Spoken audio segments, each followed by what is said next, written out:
প্রিয় কক্সবাজারবাসী, আগে আওয়ামী লীগের আমলে নারায়ণগঞ্জে বিখ্যাত গডফাদার শামীম ওসমান ছিল। এখন শুনছি কক্সবাজারে নব্য গডফাদার শিলং থেকে এসেছে।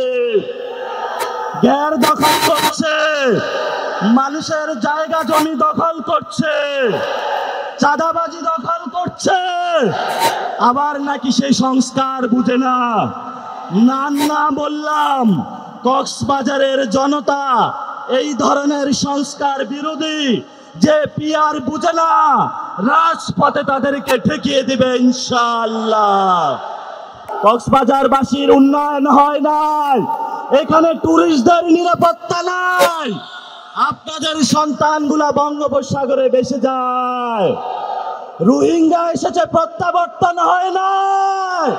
পুরা বাংলাদেশ দেখেছে সমস্যা হয়েছে কক্সবাজারবাসীর। কক্সবাজারবাসীর সমস্যা সমাধান করতে হবে। আপনারা এনসিপির সাথে থাকবেন। প্রিয় কক্সবাজারবাসী, আপনাদের সুখে দুঃখে ভবিষ্যতে ইনশাআল্লাহ এনসিপি পাশে থাকবে।